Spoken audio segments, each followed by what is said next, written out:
अपने करियर की शुरुआत से ये बात सुनता रहा हूँ। Hello friends, welcome to my new episode of my channel. আমি প্রীতিশ, আর এখন কথা বলবো হিট 3 সিনেমাটা নিয়ে, যেটা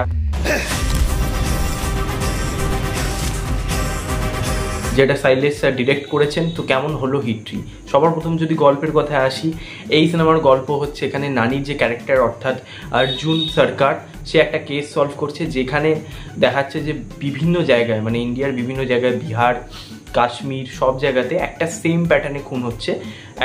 মানে মানুষদের আর কি মাথার একটা পোর্শন কেটে দিয়ে সেখান দিয়ে কিছু অর্গ্যান বার করে সেগুলোকে পাচার করা হচ্ছে। তো এর পিছনে কারা আছে এবং কেন এগুলো করছে, এর উদ্দেশ্য কী, এবং শেষে আমরা দেখতে পাই যে নানি একটা জায়গায় যাচ্ছে যেখানে অলমোস্ট সবাই অমানবিকতার চিন্তাভাবনা নিয়ে চলে, অর্থাৎ সাইকোপ্যাথ।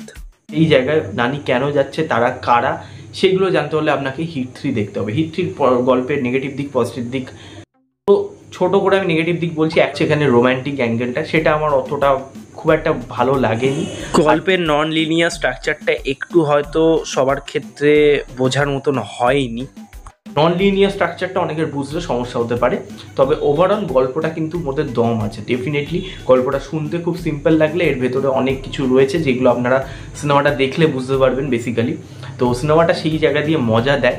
একটা ইনোভেটিভ আইডিয়া বলবো না, এই আইডিয়া আগেও হয়েছে, বাট সেটাকে যেভাবে এখানে দেখিয়েছে সেটা খুব ভালো, ঠিক আছে। যেভাবে প্রেজেন্ট করেছে খুব ভালো, স্ক্রিন প্রেজেন্ট, মানে গল্পটা তো সিম্পল বাট স্ক্রিপ্টিং খুব ভালো, খুবই ভালো, মানে আপনাকে জাস্ট সিনেমাটা হুক করে রাখবে। আপনি ইন্টারভেলের পর চট করে এমন একটা সিন পাবেন যেখানে দেখে আপনি মজা পেয়ে যাবেন, সিরিয়াসলি সেই জায়গাটা মনে হবে। এছাড়াও হিট 3 সিনেমাতে 3 জনের ক্যামিও রয়েছে। 2 জনের ক্যামিও হয়তো আপনারা জানেন, হিট 1 আর হিট 2-তে যারা ছিল।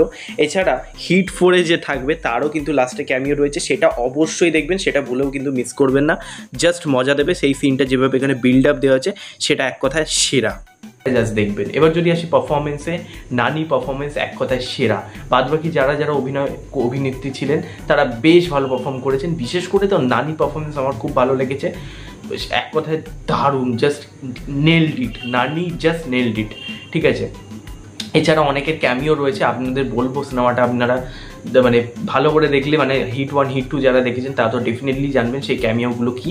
এবং এছাড়াও লাস্টে একজনের ক্যামিও রয়েছে, বলবো না সেটা কি, তবে সেটা ডেফিনেটলি মানে যেভাবে ওটাকে বিল্ড আপ দেওয়া হয়, সিনটাকে যেভাবে স্টেজিং করা হয়েছে সেটা দেখতে খুব ভালো লাগে। এবার আসি হচ্ছে direction and any technical aspect. ডিরেকশনের দিক থেকে শৈলেশ স্যার ডেফিনেটলি ভালো ডিরেক্ট করেছেন। এই ছবিটাকে কিন্তু হিট 1 হিট 2-র মতন করা হয়নি, ট্রিট করা হয়নি। এই ছবিটাকে একটু অন্যরকমভাবেই ট্রিট করা হয়েছে। ভায়োলেন্স যেভাবে রাখা হয়েছে সেটা এক ঘর। যারা অ্যানিমেল কিল বা মার্কো যাদের ভালো লেগেছে, এই ছবিটা ভালো লাগতে বাধ্য।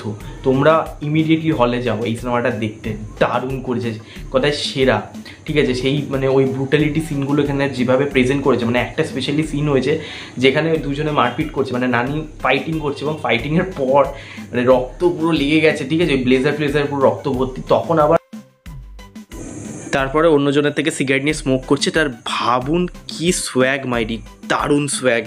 এবং ওই একটা জায়গায় রয়েছে যেখানে পুরো একটা লোককে পুরো ফালা করে দেবে, এরকমভাবে ছুরি দেবে, পুরো এরকম ফালা হয়ে দু সাইডে দুটো মানে পড়ে যাবে আর কি অংশ। সেই জায়গাটা দারুণ, সেই জায়গাগুলো সত্যি বলছি গুজবাম্পস দেবে আপনাকে। একটা সিনে পার্টিকুলারলি নানিকে একজন প্রিন্সের সাথে এখানে রেফারেন্স রাখা হয়েছে, সেই জায়গাটা যেই পোর্শনে আসে ব্যাপক। তো ভায়োলেন্স যেমন আছে তার সাথে একটা গল্পও রয়েছে। ডেফিনেটলি গল্প এরকম না যে গল্প নেই, গল্প ডেফিনেটলি রয়েছে, তবে আমার মনে হয় যে গল্পটার প্রতি ডেপথে যেমন যাওয়া হয়েছে সেটাও ঠিক, এবং খুব ইজি ওয়েতে বলবো না, ভিলেনটাকে খুব যে স্ট্রং করেছে সেটাও বলবো না, মানে ঠিকঠাক আর কি চলে। যাই হোক, এবার যদি এডিটিংয়ের ডিপার্টমেন্টে আসি, এডিটিংটা আমার বেশ ভালো লেগেছে, ক্রিস্প লেগেছে, মানে বেশ ভালোভাবে এডিট হয়েছে।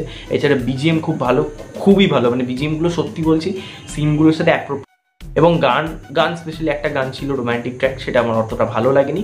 তবে আপনি ট্রেলারে যে গল্প ভেবে মানে প্রমিস করা হচ্ছে যে একটা বাচ্চা মেয়েকে নিয়ে নেওয়া হয়েছে, সেইটাকে নিয়ে গল্পটা অনেক হয়তো ওটাভাবে ইন্টারপ্রিটেশন করবে। এই সিনেমাটার সবচেয়ে বড় পজিটিভ দিক হচ্ছে এটা টিপিক্যাল সাউথ সিনেমার মতন ট্রিটই করা হয়নি এই সিনেমাটা। আমার মনে হয় না ওইভাবে আপনি কিছু দেখতে পাবেন সিনেমাটা অন্য গল্পই রয়েছে, সেটা আপনারা দেখলে বুঝতে পারবেন। তো ওভারঅল যদি আমি সিনেমার রেটিংয়ে বলি, এই সিনেমাটাকে আমি দেবো 10-এ 8। এটা একটা শর্ট রিভিউ ছিল অ্যাবাউট হিট 3 আমার কিন্তু বেশ ভালো লেগেছে। হিন্দি ডাবটা আরেকটু বেটার হতে পারতো, এটা আমি বলবো, হিন্দি ডাবটা আরেকটু বেটার হতে পারতো, বাট ওভারঅল কিন্তু বেশ ভালো একটা সিনেমা। এটা মিস করো না ভাই, যারা অ্যাকশন লাভার তাদের জন্য এই সিনেমাটা জাস্ট ট্রিট তাদের জন্য। আর হ্যাঁ, তোমরা যদি হিট 3 দেখে থাকো অবশ্যই কমেন্টে জানিও তোমাদের কেমন লেগেছে হিট 3 সিনেমাটা। এছাড়া লাইক করতে ভুলো না, শেয়ার করতে ভুলো না, সাবস্ক্রাইব করো অবশ্যই এবং পাশে বেল আইকন ক্লিক করো। চলো নেক্সট দেখা